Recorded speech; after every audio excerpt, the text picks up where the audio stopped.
Start your morning with Samantha Letty, Cassidy Smith, Isabella Terry.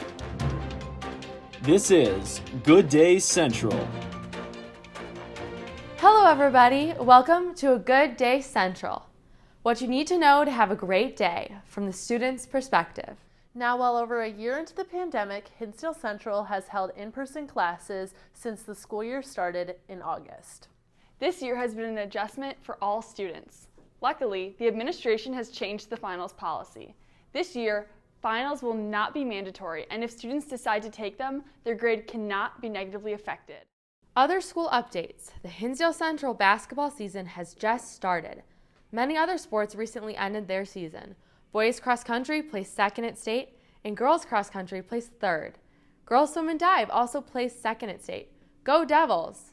Congratulations to all of our amazing student athletes. In other local news, we have seen a rise in the number of kittens at the Hinsdale Humane Society. Towards the beginning of the pandemic, many individuals rushed to adopt pets to the point where local humane societies were almost emptied. Now, the intake levels of animals are returning to what they were prior to the pandemic. This is having an enormous impact on many shelters around the area, just like our very own Hinsdale Humane Society. They are seeing an uprise in the amount of kittens that are looking for a foster home or, more importantly, a forever home. We had the opportunity to speak with the Director of Animal Care and Intake, Samantha Cheatham. Here's what she had to say. It's really this year kind of feels like almost a step back in the animal welfare world, because we were finally kind of getting over that, at least in our area, like, okay, we're kind of finally getting ahead of things where we can focus on helping areas that need more help, or we can help kind of figure out helping others that need access to proper care. But now we're focusing so much again just on spay neutering. It's kind of difficult. We're kind of taking a step back from where we were, which is kind of difficult. I heard there's a big population of adorable cats and kittens up for adoption at the Hinsdale Humane Society. Can you tell me how many cats and kittens are looking for forever homes right now, and how does that compare to an average day at the shelter? So right now we probably have about 60 or 70, which is pretty average, especially this year. So since COVID last year, the pandemic really halted spaying and neutering, which has now had an increase in the need for over-pet population, which is a need of intake. So we have been consistently full since really COVID happened. If you are in a position to help these adorable animals but can't adopt, the Humane Society has options for you. Take a look at the link on the screen. Just a simple donation can go a long way.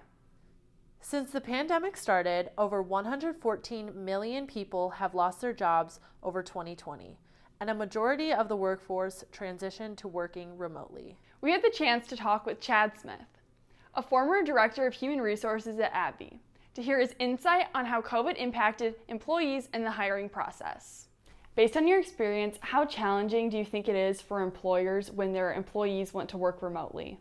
So that's a great question, because that's very real in our business right now. I mean, that's actually something we're really grappling with as a large corporation.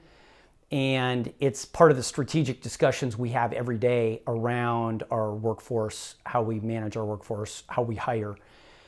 And I think we're coming to the realization that we, as an employer, have to strike a balance, because the talent market, the labor market right now is so red hot.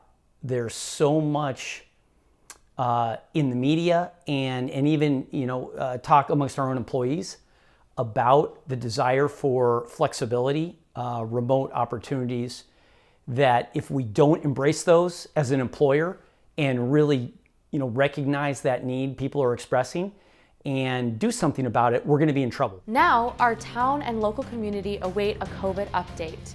There is distribution of the booster shot, but with recent news of a new strain entering the United States, many are left worried. We will keep you posted on COVID updates in our school and our country. But for now, I'm Samantha Letty. I'm Cassidy Smith. And I'm Isabella Terry. Until we see you next time, have a good day, Central.